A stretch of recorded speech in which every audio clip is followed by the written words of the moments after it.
Bonsoir à tous. Ce soir, nous allons prendre notre Bible dans les psaumes.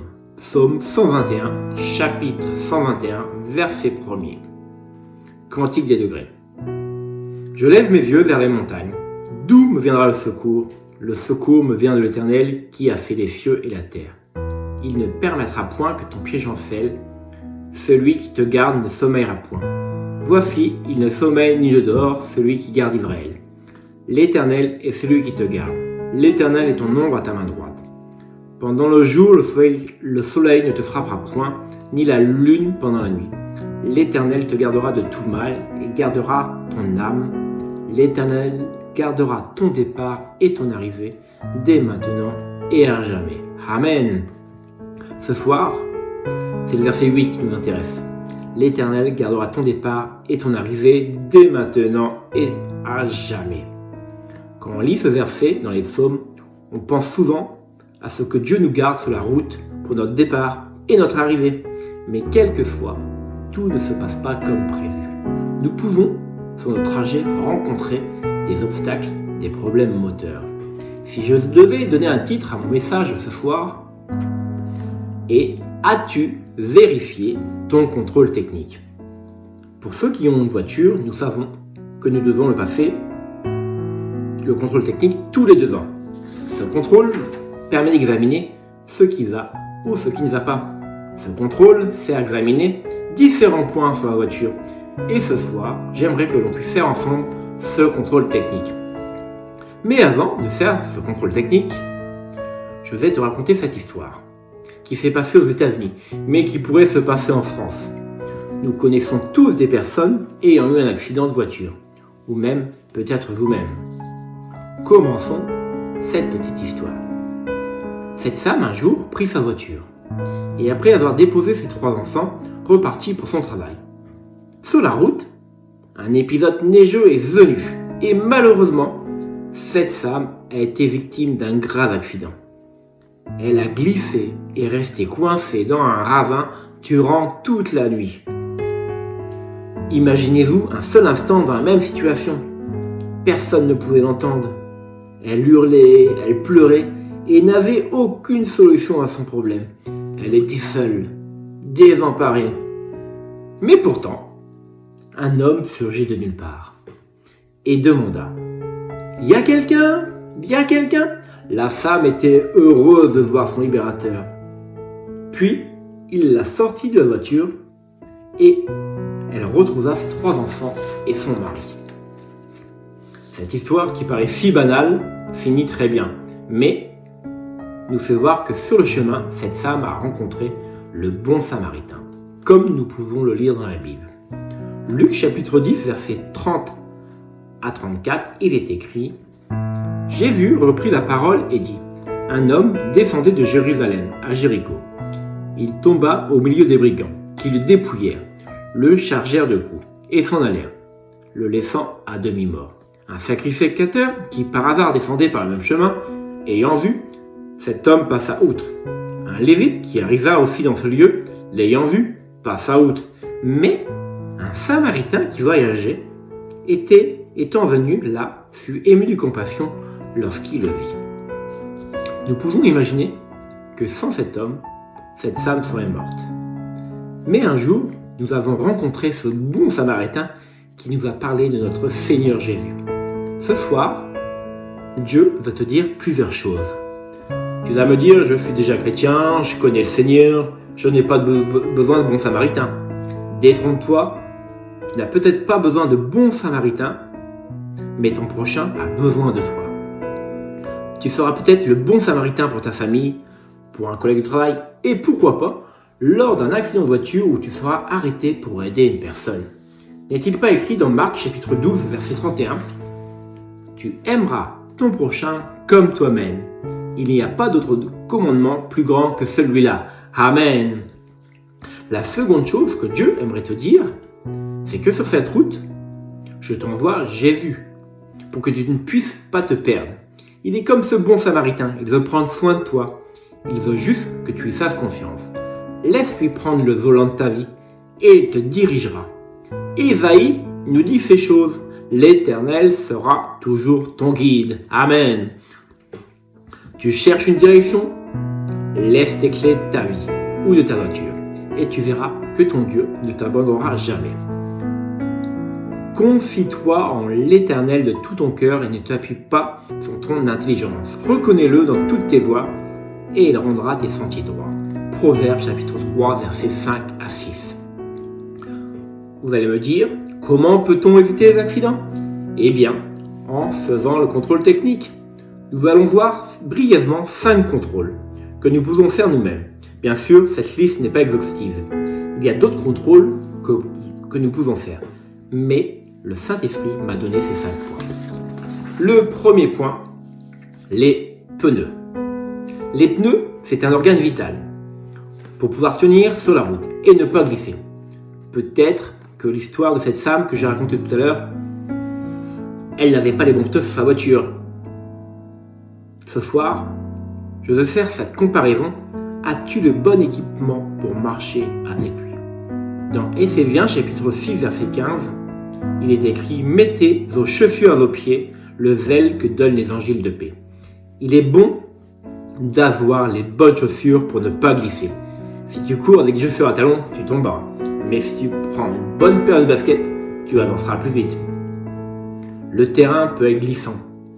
Et il peut être différent pour chacun de nous. Pour certains, c'est la gourmandise. Pour d'autres, le sport, les jeux à gratter. Et la liste peut être longue. Comme Timothée, suivez les instructions de l'apôtre Paul. Quant à toi, homme de Dieu, suis ces choses et recherche la justice, la piété, la foi, l'amour, la persévérance, la douceur. Combat le bon combat de la foi, saisis la vie éternelle. 1 Timothée chapitre 6, versets 11 à 12. Alors, peu importe ta faiblesse, fais confiance à Dieu et demande-lui de renouveler tes pneus. Ne lui demande pas que des pneus d'été ou des pneus d'hiver, mais des pneus 4 saisons, pour ainsi toujours marcher dans sa direction. Le second contrôle, as-tu assez d'essence dans ton réservoir? Sans essence, tu ne peux pas aller loin. Je dirais même que tu restes sur place. C'est pour cela, il est bon d'aller faire le plein. Dans toutes les voitures, vieilles ou récentes, tu as un témoin. Et il est important de le vérifier, pour ne pas tomber en panne d'essence. Où est ton niveau ce soir? Veux-tu faire le plein? Comment peut-on remplir mon réservoir? Eh bien, tout simplement, va au pied de ton Jésus. Dieu veut te remplir de son Saint-Esprit qui sera ton essence de chaque jour. Il te renouvellera et te remplira chaque jour. Amen. Tu peux faire cette prière si tu le souhaites et si tu le veux. Seigneur, je veux être rempli du Saint-Esprit au quotidien. Aide-moi à vivre avec cette liberté, cette assurance et ce courage que tu me donnes chaque jour. Amen. Le troisième contrôle que nous allons voir ensemble, la ceinture de sécurité. La ceinture de sécurité ne sert pas qu'à faire joli, mais elle sert à nous sauver la vie en cas d'accident. C'est elle qui te maintient fermement dans ton siège s'il y a un problème. Elle peut te sauver la vie. Si on regarde autour de nous, on peut trouver la sécurité dans notre famille, dans nos finances, dans nos amis, dans nos compétences personnelles et même à l'église. Mais qu'il est bon de placer sa confiance dans notre Seigneur. Il doit occuper la première place dans nos vies et notre sécurité doit être fondée sur lui en toutes choses. Psaume 31, versets 3 à 6. Sois pour moi un rocher fortifié, une forteresse où je trouve le salut. Oui, tu es bien mon rocher fortifié par fidélité à toi-même, sois mon guide et mon berger. Fais-moi échapper au piège qu'on m'a tendu, car c'est toi qui es ma sécurité. Je me remets entre tes mains, Seigneur, toi qui m'as pris en charge, Dieu fidèle. Ce soir, fais confiance à Jésus et il sera ta sécurité de chaque jour. Le quatrième contrôle que l'on peut faire ensemble, ton niveau d'huile est-il bon? La Bible fait souvent mention de l'huile. On connaît tous l'histoire des vierges sages et folles où 5 d'entre elles manquèrent d'huile. Ce soir, s'il n'y a plus d'huile dans ton moteur, eh bien, c'est la panne assurée. Ou pire encore, une casse moteur. L'huile est un élément essentiel pour la voiture. Sans huile, le moteur ne fonctionnerait pas. L'huile permet une bonne connexion avec les autres pièces. As-tu assez d'huile dans ta vie? Cette huile dans nos vies nous sert de connexion. Nous pouvons dire que cette huile s'appelle le Saint-Esprit. Elle permet cette relation avec notre Père Céleste, nous approcher de Dieu et communiquer avec lui. Quand nous prions, nous parlons à notre Père. Nous avons plusieurs raisons de prier, mais Jésus nous a-t-il pas dit de toujours prier? Priez sans cesse. 1 Thessaloniciens chapitre 5 verset 17. Cette huile est cette bénédiction que Dieu déverse sur toi. Cette huile représente l'onction du Saint-Esprit sur ta vie. Dieu veut déverser dans ta vie une huile de joie. Dans le psaume 133, il est écrit « Cantique des degrés de David, voici, ô qu'il est agréable, qu'il est doux pour des frères de demeurer ensemble.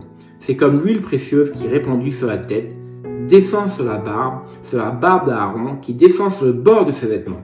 C'est comme la rosée de l'Hermon qui descend sur les montagnes de Sion, car c'est là que l'Éternel envoie la bénédiction, la vie pour l'éternité. » Amen.